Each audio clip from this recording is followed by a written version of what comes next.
Hi, everybody. This week on In Her Words, we're sitting down with Sarah Adina Smith. Sarah's latest project is Lessons in Chemistry. It was a New York Times best-selling novel and a much-anticipated series starring Brie Larson.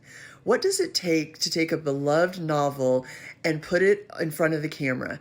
Sarah's version of this is really, really interesting. We hope you enjoy. So I guess we can just dive in. Yeah. So Sarah, we'd love to talk about the new project, but we'd really like to start with just how you got here, in terms of, just your journey, your story, and kind of, how you found yourself through, to find yourself at this point. Well, I didn't always know I wanted to be a filmmaker. I don't think I had any understanding growing up of what that was. I'm from Fort Collins, Colorado, and uh, when I was growing up, I think I was looking around at um, I don't know, at the culture and looking for examples of where women seem to succeed on par with men. And the only thing that I really saw from my, childhood eyes was, oh, actresses, because they receive a Best Actress trophy at the Oscars, just like men receive a Best Actor trophy. So I thought I wanted to be an actor, probably for that reason, which is quite superficial, but but I think that's what it was. I think I said I wanted to be president of the United States. Also, let's be clear. So had a few goals. And so I did some acting in college. I studied philosophy, and I was a painter. So I was doing a lot of weird paintings by myself in a dark room while other kids were out socializing and partying and doing the things you're supposed to do in college. Um, but then as I was doing different little acting gigs in college, I met a lot of the Columbia graduate film students. And I just found myself really drawn to that group of people and started to understand all the different jobs that go on behind the camera. And just as I was graduating, um, my friend Jonico Donley, we went on to become creative partners for 20 years together, but we made our first little experimental short film together, I think with her dad's high 8 camera. And it was just this really weird, I don't know, quasi art piece thing, like one shot on the beach that was like an homage to the Tootsie Pop commercial. I don't know if you guys are familiar with that masterpiece, the Tootsie Pop commercial, I but saw it the other day, like on a random channel. Kids don't um know that commercial anymore. yeah, I know. It's really good. Anyway, it was just it was like this strangest little, video art piece, but the moment that I was on the other side of the camera, I just like, oh my gosh, I feel like myself. And never looked back, and it just kind of ended up feeling like I was finally in a groove that felt right for my personality type. And yeah, so then I continued to make a lot of very weird experimental shorts that shall never be seen, thankfully, because they're all, undigitized on these like high 8 tapes somewhere in a shoebox. Um, and then started to try and write films, which at first was like, I was really, really quite awful, because I think I was coming from like a philosophy background. So the scripts were much more,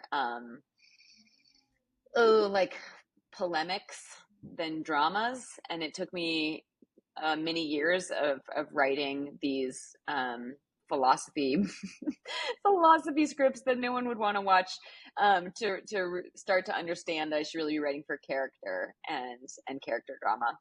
And quite frankly, that's the lesson I'm always still learning and still working on.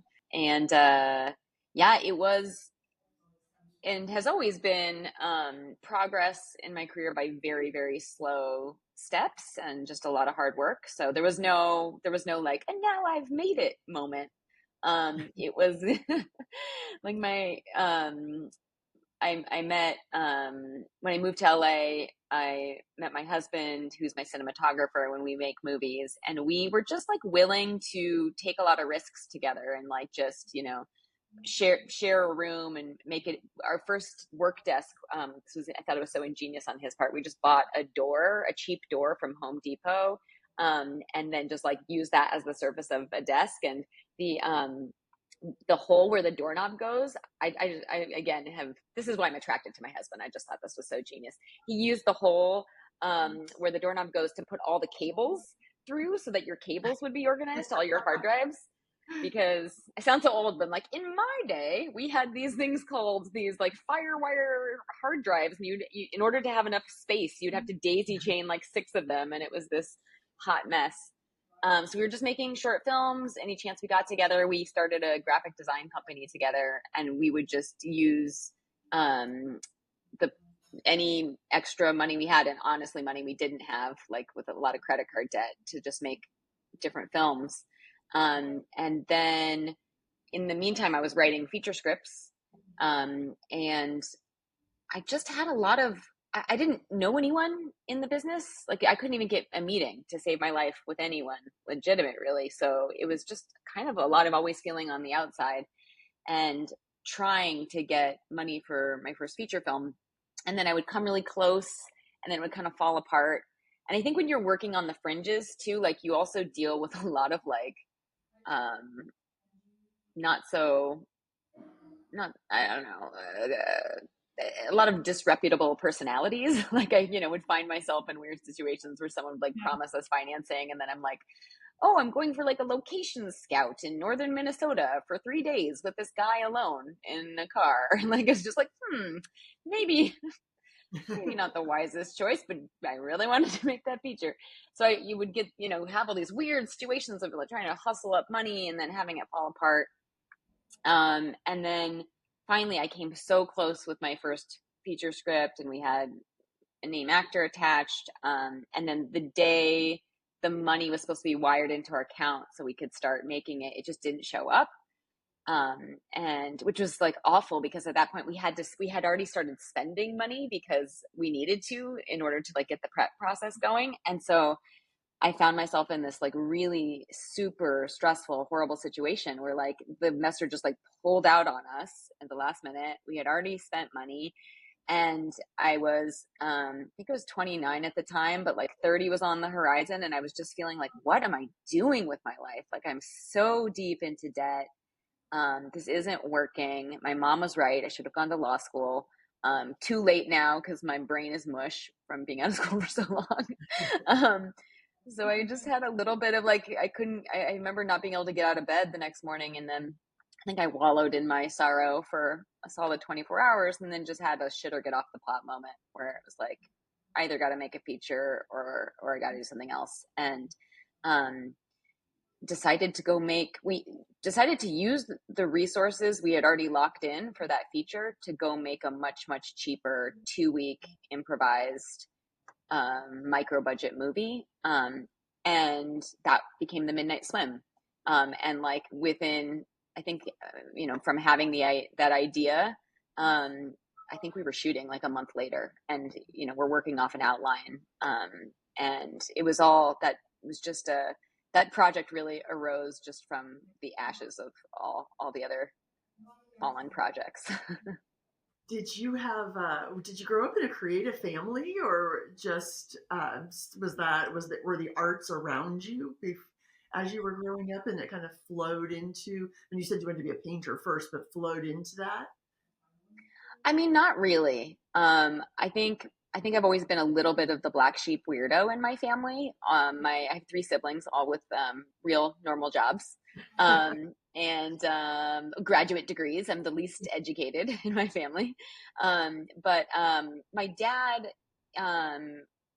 was a drummer in addition to practicing medicine, and actually now that he's retired has a new band now. So there is something in there for sure. Like I think he's always been he's he is a very reflective, contemplative person who with a deep love for music.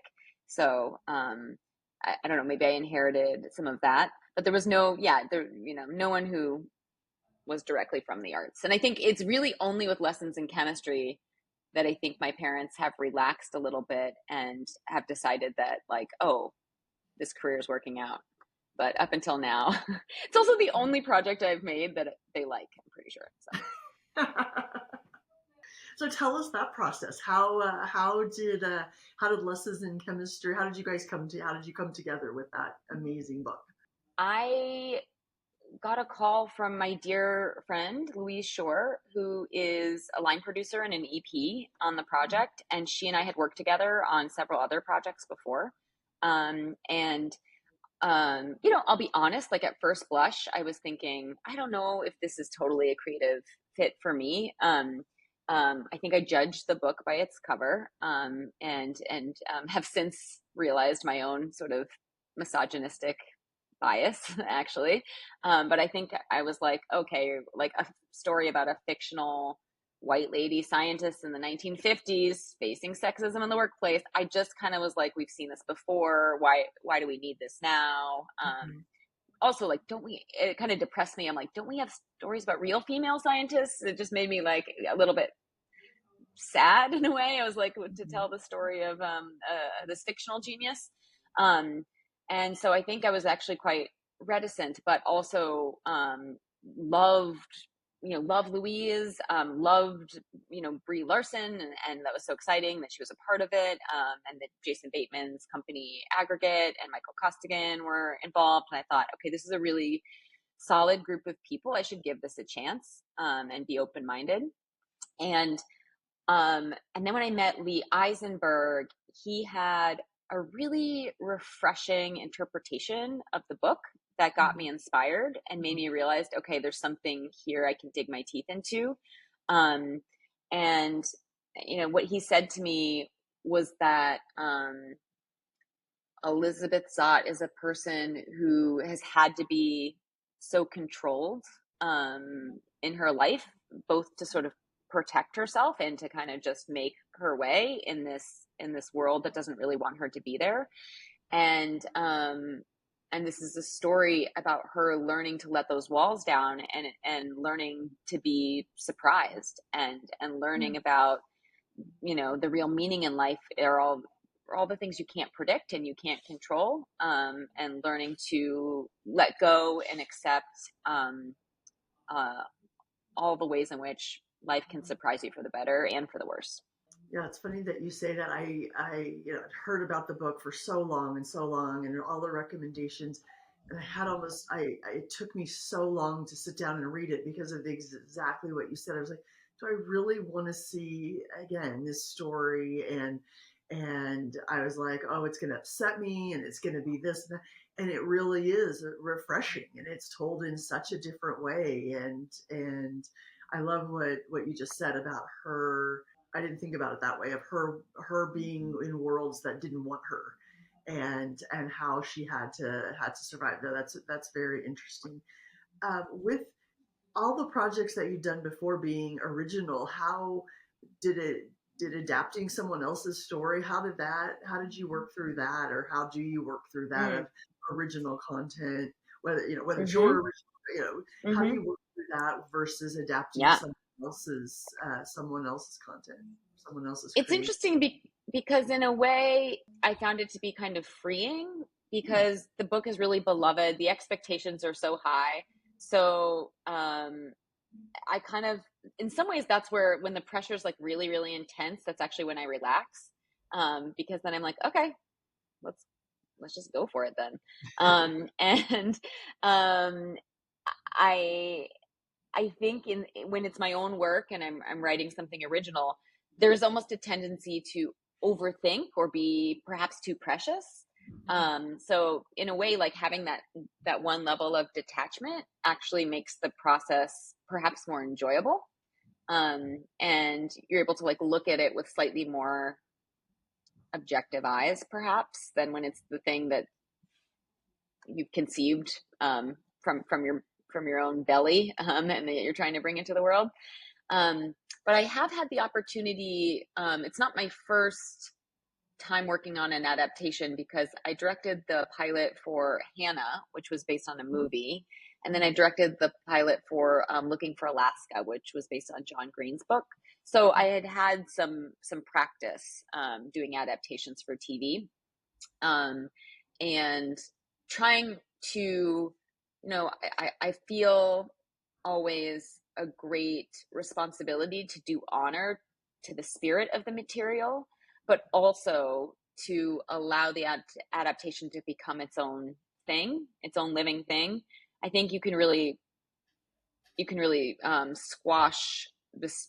You can sort of squash a project if you try to adhere too closely to the source material. So I really try to just like find, well, what's the beating heart of this thing? How can I serve it? And then how can I see kind of like, sorry to be wooey, but like what the universe is sort of giving me, like what are the actors bringing? What are all the different creatives bringing? And how can I just kind of take the best of all those things and give the adaptation enough freedom that we can celebrate what's happening right now. So your philosophy major does come into use all the time. It does. I it, for better and for worse. I studied philosophy because I was just like, oh, there's a major where you just ask questions and think deeply about things and think about thinking. Like that Mm-hmm. sounds awesome. It can also really be a hindrance. You can really drive yourself crazy and think yourself into circles. And sometimes, particularly in the writing process, you can kind of like into spiral yourself into like a corner you can't get out of, and overthink things. But that's where I find it's so refreshing, and I think that's why I'm both a writer and a director. If I was only a writer, I might, yeah, I might honestly be institutionalized. But because I'm a director and have to like get out of my head and out of my office and actually talk to other people and collaborate, that feels like a much healthier balance. In terms of your style from, as a director, how do you evolve your style, and what did you learn through the process of like having your own original into this adaptation? I've always been, I don't know, I think there are different types of directors. Some directors have like a very distinct style, and you can always tell like this is to use the most obvious, like this is a Wes Anderson film. You can just like tell in a blink. Um, I think I'm the kind of director who is quite flexible stylistically. I actually am always just interested in serving the material and finding the style that best fits that story. Um, I do have some perhaps like trademark things, but I think they're more subtle. I always try to make my choices as a director as invisible as possible so that you can really just get lost in character and story. Pacing is really important to me. I think that like cinema of all art forms has the potential to be hypnotic. And so I like to think about how we're working on a subconscious level as well as just on a conscious level, particularly with editing and sound design and those things. Um, but I don't know. I really try to, I guess I'm the kind of artist where I'm trying to get away from myself and get out of my own way and make it not about me, but just sort of really thinking about what, um, letting, letting the film or TV project be what it wants to be. I remember I used to say to people that like I feel more like a doula than a director. Um, or like that's when I'm in that state of mind, I do Yeah. my best work actually. Like I'm really just kind of putting a finger to the wind and figuring out which way it's blowing and then, rallying the troops to catch the wind of that moment, and bring it to shore. So I feel um, like yeah, when I'm in flow state directing, I'm not trying to place my own personal stamp as hard as possible. It's more like I'm trying to um, uh, let a thing be the most authentic version of itself, and Yeah. figure out how I can help it be that.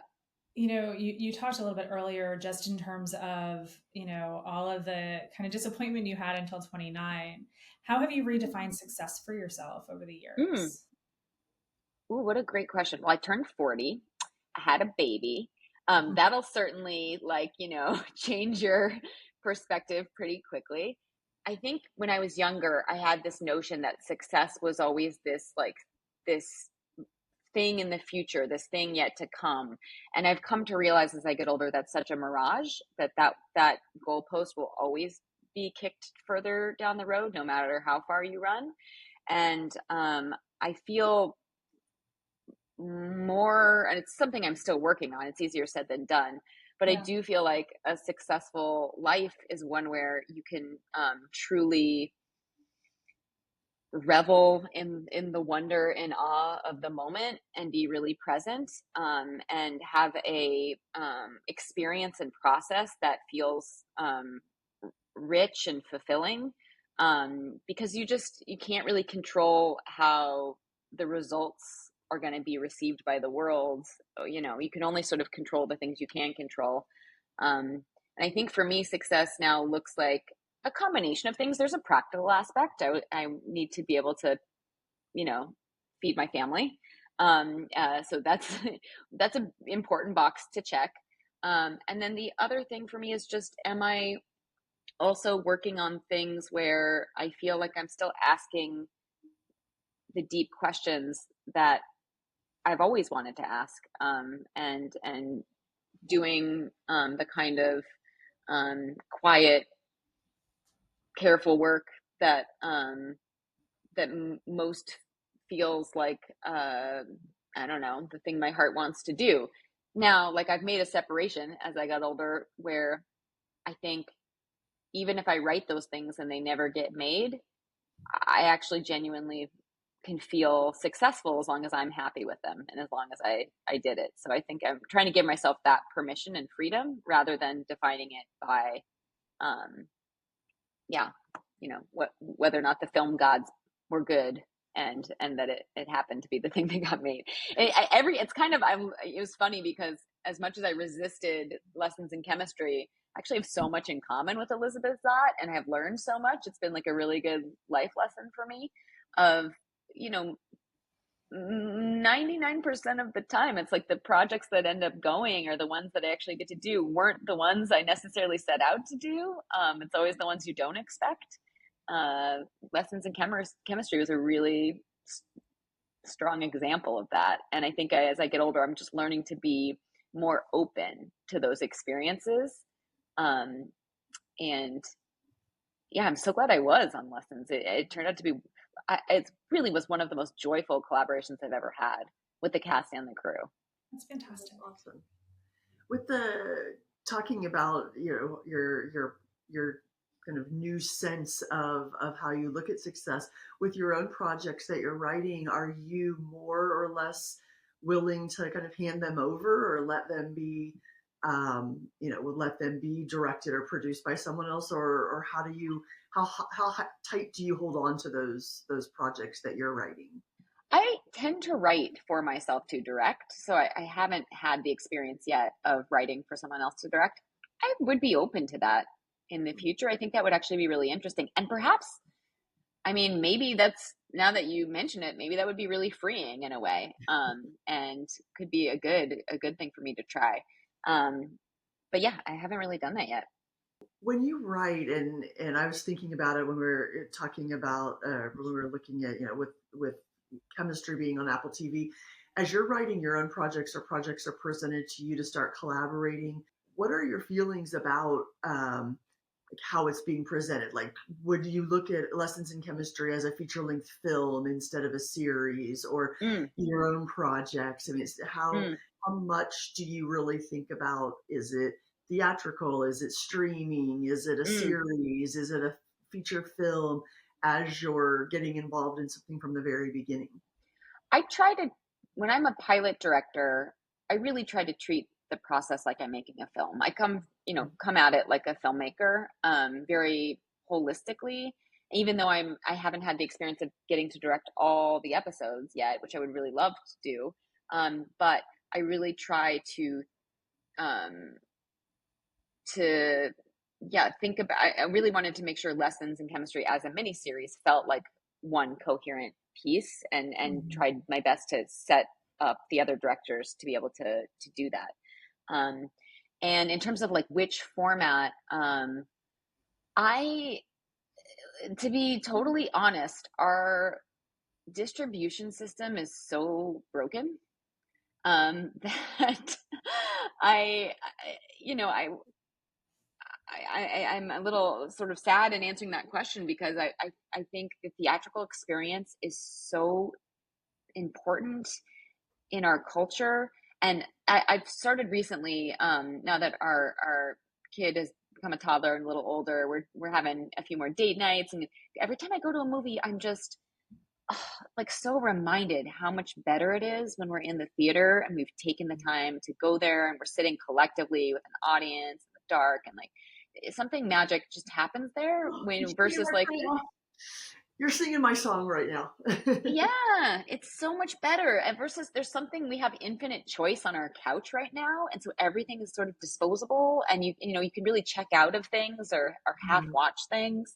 Um, and that dedicated attention is like really special, actually. I'm the one sort of big career goal, I suppose, I have for myself is I've never really had a movie have a true theatrical release. The closest, my first two movies, which were tiny budgets, and before I had any Hollywood connections at all, had more of a theatrical release than my last two, which was pretty sad.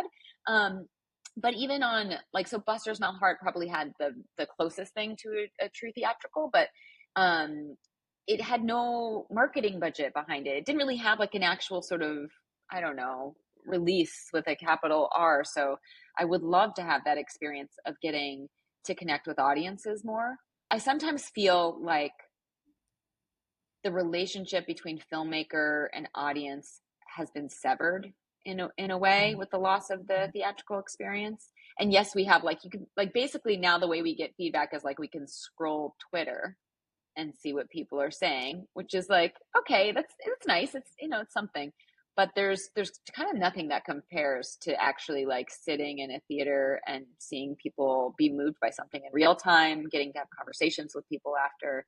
Um, so I really miss that. And yeah, that's something I would love to get a chance to do in a bigger way.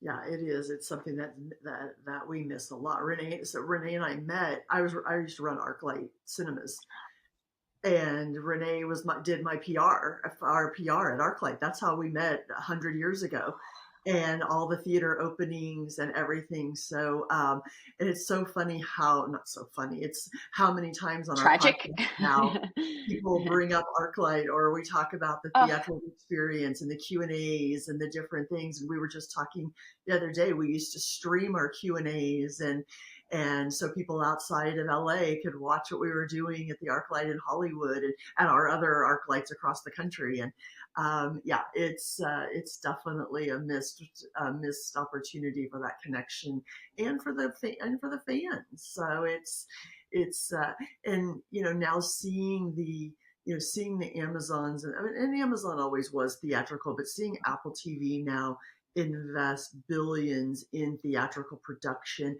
I mean, that gives me like the little it's hope that true. I can't wait to see Napoleon and what it looks like on the big screen. But that is something, and for filmmakers, it's really interesting but I feel like for the creators now it's almost blurring where that a project may, if Apple's producing it, it may end up in theatrical or it may end up streaming, and it may, I mean, obviously the series aren't going to, but Hmm.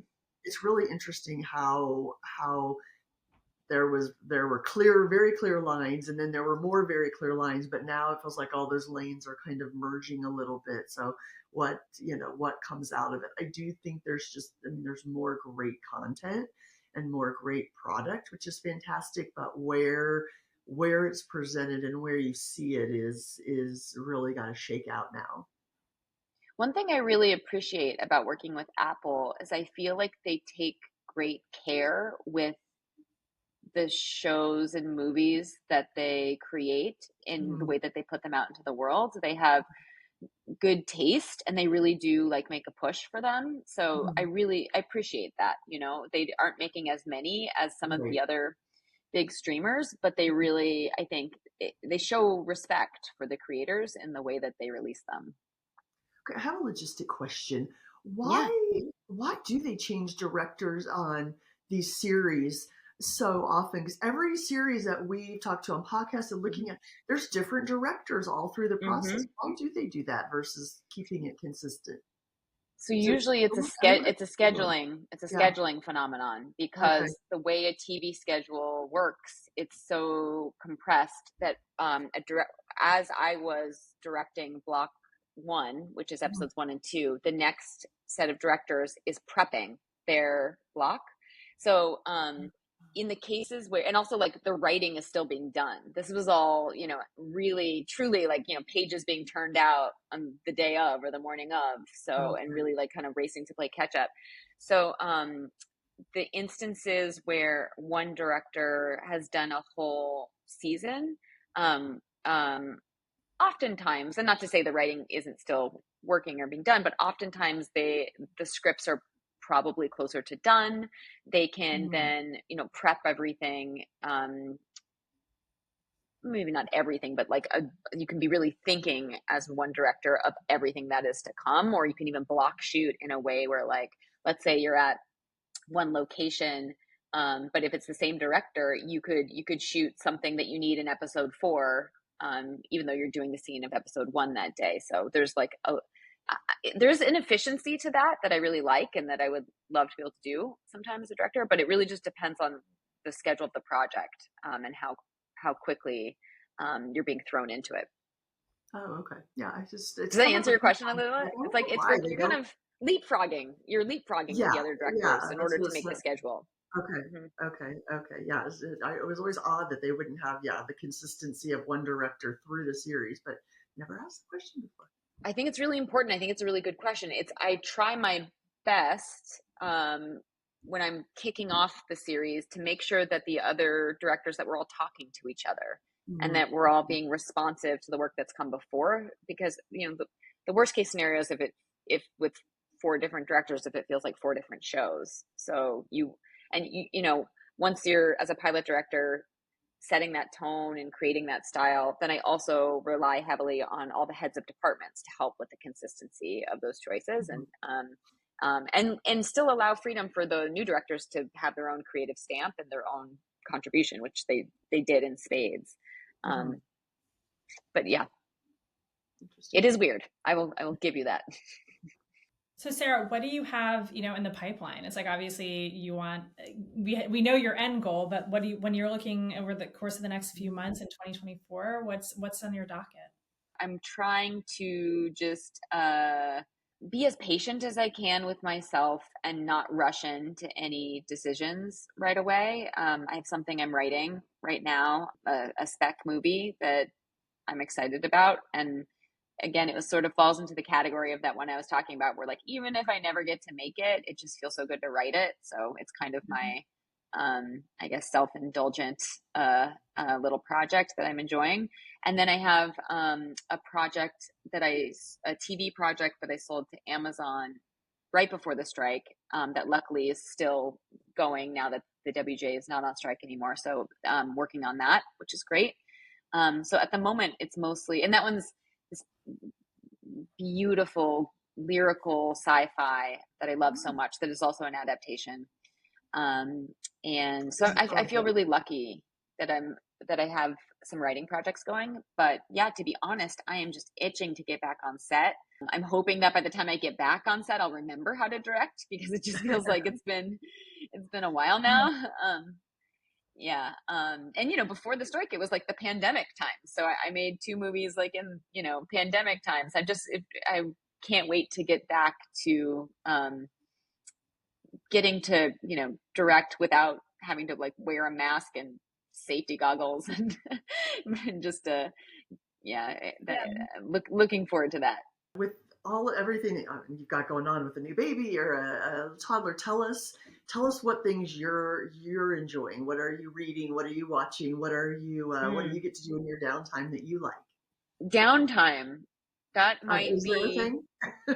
I don't know if I have a lot of downtime right now. I have been, this is like, I feel like this is such a boring answer, but I've been trying to prioritize exercise, like in whatever spare time I have. It actually becomes like very important for me. So I've been taking walks and hikes a couple times a week, which is really, really nice, and just like kind of trying to get back in touch with nature.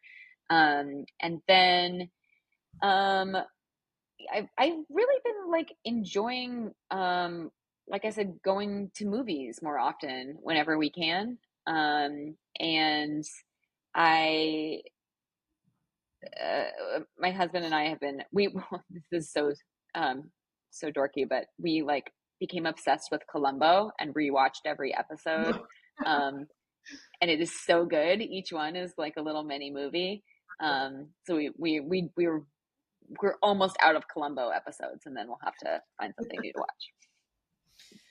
You'll have So to funny find how another our 70s show to watch. I was going to say I got into Heart to Heart. Ooh, I'm thinking of like, do I go to Murder She Wrote next? Oh, I don't think that one's really gone away. I think Murder, She Wrote has stayed popular. Nice. Well, Sarah, thank you so much. It was so great meeting you, and we love the book, Lessons in Chemistry. Love the series. Can't wait to continue watching. But it was so nice meeting you. It's so nice to meet you. And I wanted to say that ArcLight was such like like almost like a temple for cinema, and so important to LA and elsewhere. So thank you for all the work you guys did there. Oh, thank you. No, we it was beloved. It was yeah, so many fun things, and we used to say our tagline, which I think Renee may have come up with, was to see films the way the filmmaker intended. And it really was. Our whole goal, essence, everything was to make sure that we showed films the way the filmmaker intended. I loved also how one of the staff members would introduce the film, and sort of like it gave a bit of ceremony to the Mhm. process, and like Mhm. a sort of a, I don't know, a real respect for the film. Um, so I hope we'll be able to find a way to bring that kind of cinema culture back and really celebrate Yeah. it. If you enjoyed this episode, subscribe and leave a review on Spotify and Apple Podcasts. To stay up to date with In Her Words, join the conversation by following Women in Entertainment on our social channels and subscribe to our weekly newsletter at womeninentertainment.com.